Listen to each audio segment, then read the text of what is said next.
call to order. Can you do a roll call, Brandy, please? Yes. Dolly. Here. Case. Here. Spire. Here. Kakachek. Here. Dargis Johnson. Here. Ellie. Here. And Aletsky, Culhane, and Tate are absent. We have a quorum, and we have 6 board members and just the one item on Planning Commission, which is an ordinance amendment, and so that is a majority vote in the affirmative, which is 4. Thank you, Brandy.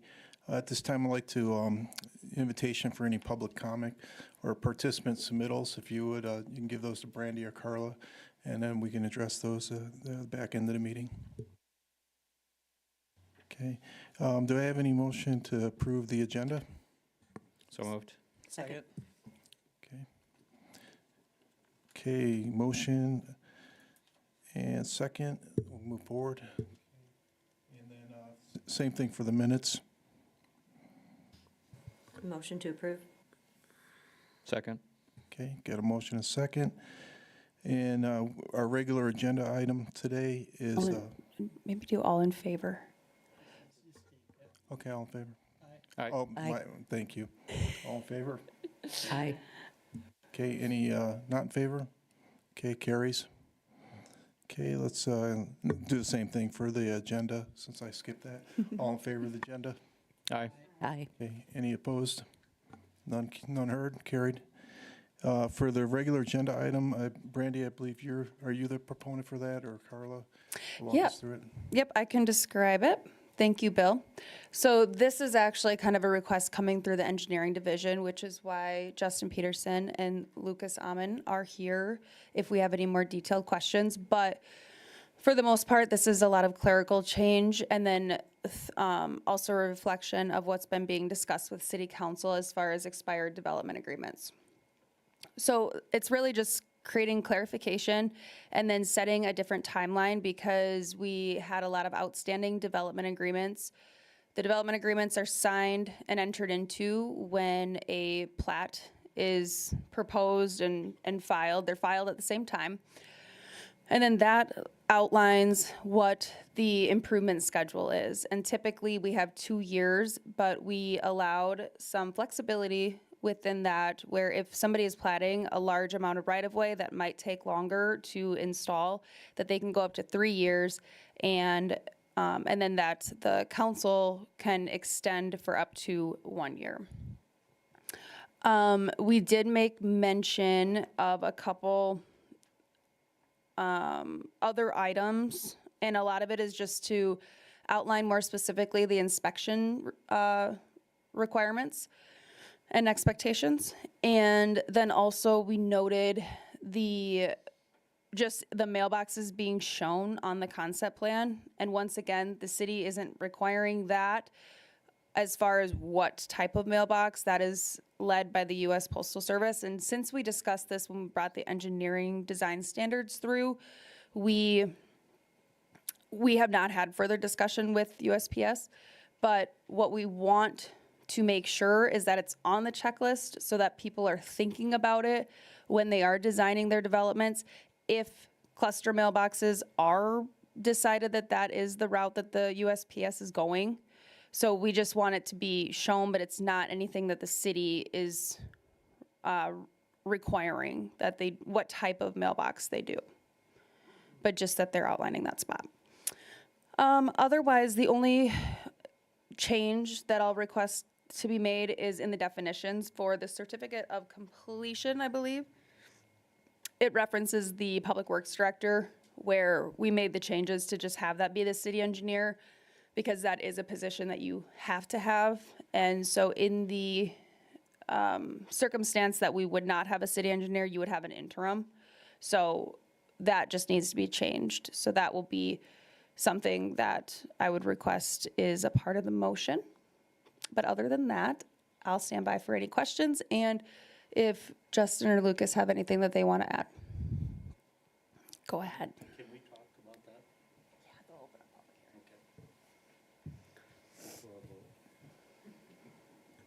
hearing. Okay, we'll open up this time amongst the board. Any of the representatives in the room, any comments or consideration regarding these changes? Mr. Chairman. Do you have a question for staff in regards to 240508, the change for the minimum on the private roads from 28 to 27 feet 4 inches? What was the driving factor there on that change, Brandy? That was a reflection, so that's just being consistent with what was approved for engineering design standards. And it's just trying to minimize any bit of infrastructure to be more cost effective and still have the sufficient driving area. So it's a minor change, but every inch helps. Yep. Thank you. Brandy, I have a question. In section, take my glasses off, 240606, section 3F, it looks like after the type and capacity of proposed lift stations, there was a additional verbiage that says the capacity of said lift stations shall accommodate adjacent future as indicated by the city engineer. Can you kind of shed some light on that? Because I know we've, run into that with some developments as far as what capacity should those serve, and if the city requires a larger area, does that fall on the city for that? Does that become an assessment? Just kind of who's leading that determination of what that capacity should be? Do you want, I can answer, and Justin, if you want to elaborate, or if you want to take it. So really, obviously, we want to limit the amount of lift stations we have. So if one can be upsized, I believe depending on the development, that would be looked at as a cost recovery for the future. And that the city would contribute towards, like, whatever developer was installing, if it was being upsized for a larger service area, that would be covered by the city and then recovered by a cost recovery. Mr. Chair, just to follow up, so real world example, I own 20 acres, but the drainage basin of that area is maybe a 30-acre area where the sewer's gonna have to be lifted in that area. In that situation, I would come in and I would have to do the preliminary design on the 30 or the preliminary design on the 20. Who's picking up the cost on the design cost? Because I think it's not only the installation and the recovery of the installation, there are design costs that go into that, and who's carrying that burden? Do you want to go, Justin? Do you want to answer that, or I? So I think that depending on the basin and how large of an area we're really looking at, that is to be determined. I think that different scenarios So who, determined as by the city engineer at the time. right, but you understand my point. What if I got 5 acres in a 60-acre basin? I mean, I think there should be some guidance to developers going out there. If I'm betting on the come that I've got a budgeted amount of this, and I only need a lift station to accommodate my development. Anything over and above what's covering my development should really be at the discretion, not at the discretion, but I think at the city, or the city just says we're not ready to develop that part of town at this time. I think it's kind of a one or the other. Otherwise, there's a lot of expectations it's out there. I think it's ripe for all kinds of he said, she said, who's causing the development costs. I mean, if that's what we're talking about. I mean, if we think as a community that it's important to look at limiting the number of lift stations, and it's great if I own the whole quarter and I'm developing the whole quarter, but if I'm only developing a portion of it because I only own a portion of it, I really don't think it's fair to the developer that they are having to pay for the cost of the design work and or construction of the thing that's not serving only more than my property.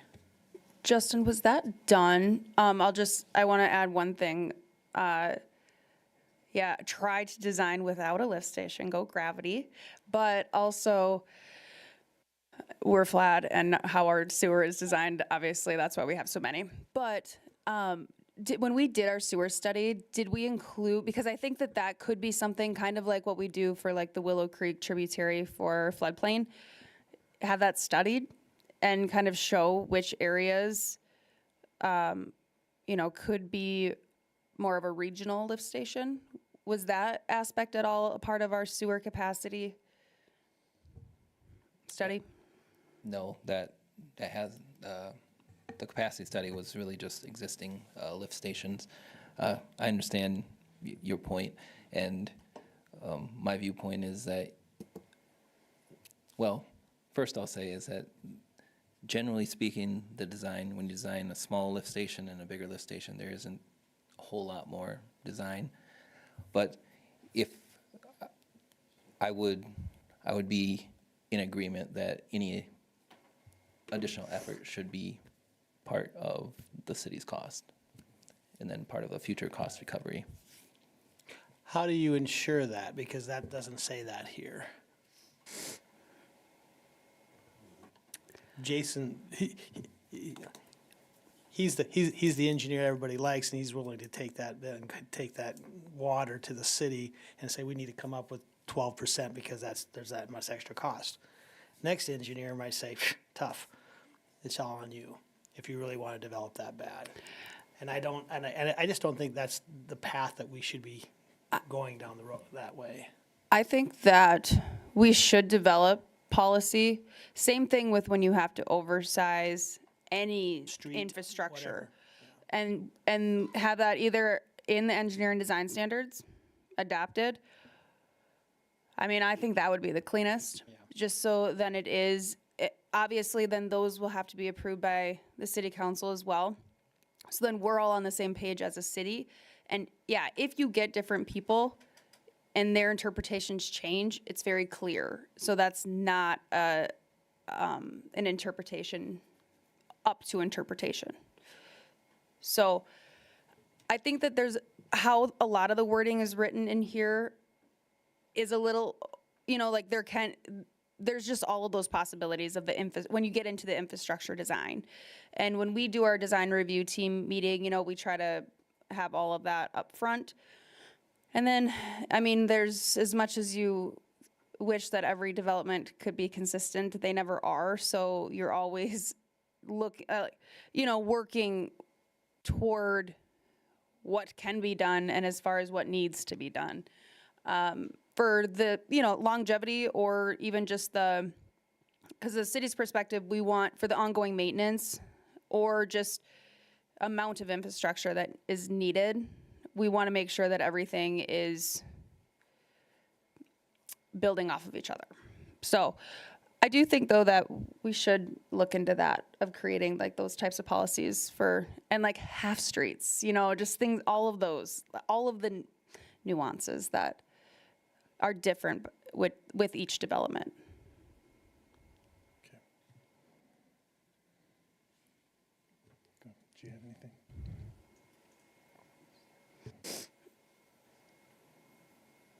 Okay, is there any further questions or comments among the board? Okay, hearing none, I'd like to go ahead and open to any public comment, either here in the room or that may be online. I'm Bill Riefenberger, and currently we have the Prairie Haven development, and obviously the changes in the development agreement would affect our going forward. And I have some concerns on the mailbox side of things. Currently, the post office says they would like to have cluster boxes. Okay. First thinking, well, maybe that's not too bad. But we have the cost of that, which is going to be incurred now by the developer. We're going to have the time to get the development approved. We don't know what that's going to take for the post office to say what they want and where they want it. But here's some of the conversations we've had with them so far early on. In this last development, they came to us and asked us to do something after the fact. They said, why don't you just take that first lot and make that a mailbox area, which would involve putting in driveway and parking and all this kind of stuff. And and if that was not that was somebody under the postal person or whatever, but apparently the subject had been broached and they talked about that. So my concern is that this could get opened up, pretty much the city and us have no control on what they might demand. And one of the bigger things that they're talking about is they want parcel boxes. They don't want to deliver the Amazon stuff to the door, to the house, and they want parcel boxes. So if you're the homeowner and we've got these smaller lots and they're going to decide where the boxes go, you might have a driveway and the rest of your lot's front of your house is covered up with a cluster box. And we have no control on what size or where that might be. And obviously, I suspect they can't put them on the corners, because if you put it on the corner, you'd have obstruction for traffic for seeing and stuff. So the only I'm worried, and besides that, who takes care of this? Because they're not paying for anything, and they're not paying for it if it needs to be fixed. What happens? I'm out of this when I sell the lots, but I can't be responsible, because when we're done, we're done. So then, does the city take over the responsibility? We had this conversation before, but does the city take over the responsibility if somebody car accident and the mailbox goes down, or let's say 20 years down the road, something rusts off and the darn thing tips over? I don't know. We don't even know what size or what kind of boxes they're going to require. So then, is the city taking over that responsibility? Because the post office says they're not, as far as we know, and that was one of the questions we've had in the past. Have you had conversations? I'm sorry, Mr. Chair. I was just going to ask, is municipality have any ability to supersede or override USPS and their standards? No, but we also do not have to take responsibility for what they are requiring. So that's the thing is, and this has been a conversation that, we've had with other surrounding communities, that it's ongoing, that we can't control. Like, ultimately, they get to say what type of receptacle it is. But, I mean, you can't have that expectation that the developer is going to have perpetual maintenance of it.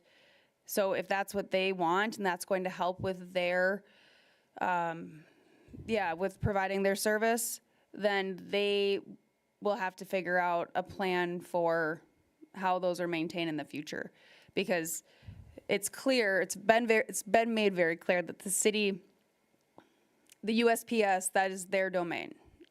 But we don't have to take responsibility for what they're requiring. So, but here it says that the mailbox collection point will be approved by the U.S. Postal Service. How is that going to be worked into the process? I guess that's where I'm looking at the issue. When you put a statement like that, that becomes the linchpin in the whole development process. And is that a 30-day review? Do they have a process in place that's going to take 6 months to have something approved? Everything that I deal with on the federal government on a daily basis, nothing gets done in 30 days.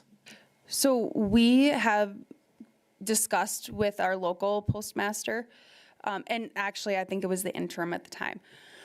But this is really a service to them, and more so the reason why we're including it in here is just so it's not a blind side to a developer, so that they're thinking about where would be the strategic location to place these, if that is what they say.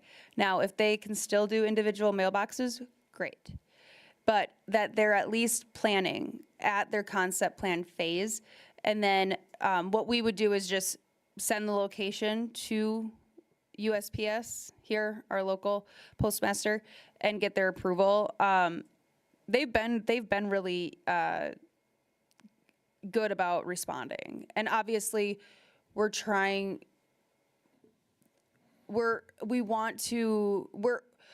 working with them, by at least acknowledging what their mission is for the direction they're going. But we're not requiring anything, which is why we omitted it from the engineering design standards either. We just want people to be thinking about it so that they're just planning for it. Seems like a good addition or appropriate addition into the ordinance there, just for that purpose. But I agree with you. How does this fit in the overall plan, development design, and where in the process? Yeah. The big thing is I just don't want this to be that they the post office can say, okay, it's in your ordinance, you're required to do whatever we say, which we'd have to have that battle with them anyway, but, Plus, we don't know, I mean, what the future may hold either. It could be privatized, who knows? You know, so- yeah, well, that's a whole new thing coming up too, but, so I just want to request that we be somewhat careful in the language. Planning for something is one thing, but then requiring it to be done, and then we take us all completely out of the negotiating whether what's going to be done with it, because I honestly think a lot of people, the lot that these are going to be on, which I don't, that's the other thing, I don't have any idea. Are they going to say, we want a box for 10, we want a box for 20, we want a box for 50? It's kind of a moving target. And one of the big things, again, as they've said, is they want a lot of parcel storage because they don't want to deliver to the houses. So I don't have any idea what this might entail. And obviously, I don't want a whole lot of delay in the process when we try to moving forward, and all of a sudden, well, we can't plan anything. And if it does get down to where, well, I don't agree that should go there because it's going to affect this or that, what's the time frame in this negotiation when we get done? So all I'm asking is that we have some concerns that you're just not opening the door where I don't have any way to argue with them at all. It's just like, oh, it's on the books. You do what I tell you to do, or it don't get done. You can't approve my plot. So I think that what we should maybe do through this discussion is strike as approved by the USPS. And then, but that is just our checkbox as staff that we will talk to them and have them review a plan and say, hey, this development is in the queue. What would your preference be? And then that's where we can open the discussion with the developer and the USPS early on, so that everyone knows what the expectations are. I think mailbox collection points is an important thing to have on in your preliminary plan or your concept plan. I think that's important so that the developer's aware of it. I agree, as approved by the USPS I just don't know how to wrap my hands around it. I mean, if they have a standard, that way it would help, but otherwise, we decide it's here, or the developer decides it's here, and the next thing you know is like, no, it's gotta be here, and it's like, and we're already 8 lots into the development or something. Well, Well, and and that's kind of the way where it is they're if at. we, we can look at it and think that this is if we have to put them in the best place, but they could have a completely different attitude, or maybe we say we're gonna do a dozen boxes, but they say, no, we want a collection point for this whole piece all in one spot. And then, again, if they do like to ask on the first one, and they'll ask us to give up a lot, and we have to put basically a drive-through, who's maintaining that? Who's taking the snow out of there? And I mean, if it's not just on the street, if it ends up being and so all I'm asking is consider the fact that just don't open the door where we don't have any point to argue with them. It's like, okay, it's got to be done this way or else. Well, I think if I'm developing your 100 acres, I'm going to go out there, I'm going to lay out the lot development the way I think is the best place for the houses. And then I'm going to say, okay, what makes sense to me from a mailbox aspect based upon a conversation? You have a conversation with them, and you locate those on those base. And I think you still have those conversations to help staff along in putting that together. But I think the only thing is I'm saying is we just don't need to have it as part of the preliminary plan, that it has to be approved by the USPS in order to approve a preliminary plan. That's my opinion. Good conversation. Just, I guess, summarize what I hear is that strike the as approved by USPS, but still include mailbox placement and, configuration as part of the overall plan design. Brandy, That's what I gathered too. if we just had that on there and it was a suggestion on where we'd like to see it, and ultimately it changes after the preliminary plan has gone through, does that have to come back for additional review? No. No. Good clarification. Thank you. Thank you. Any other comments? Okay, hearing none, I would open it up for a motion.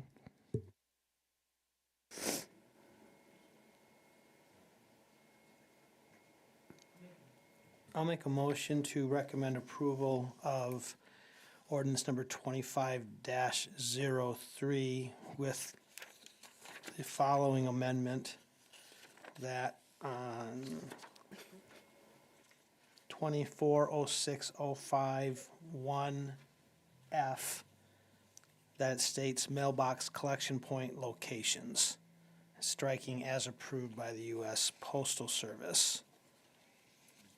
And while not as an amendment per se to 240606.3F, the language should stay in, but also directing staff that we need to look at policies on how that's implemented moving forward. And then the change of, That what you said earlier. from the Public Works Director to the city engineer. Yep, thank you. Yep, perfect, thank you. I'll second that. Okay, motion by Kay, second by Dolly. All in favor? You want discussion on the Or- motion? I'm sorry. Do we want any discussion on the motion? Okay, hearing none, all in favor? Aye. Aye. Aye. Any opposed? Okay, so it carries. Brandon, I'm assuming you got all the notes on that? For the minutes there, okay. You bet.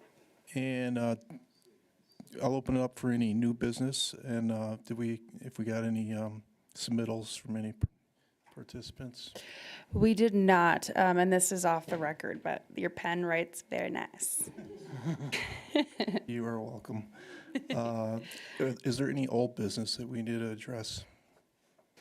No, other than, is there any update with the bylaws? Bill, do you want to get in touch with me tomorrow and we can kind of set up? Yeah, I would, yeah. Okay. Thank you for the prompting on that, and then we can get something here within the next week. Yeah. For the board use. Thank you. And Appreciate appreciate your your work. patience with my fumbling through my first, round in the chair. But, practice will make perfect, maybe.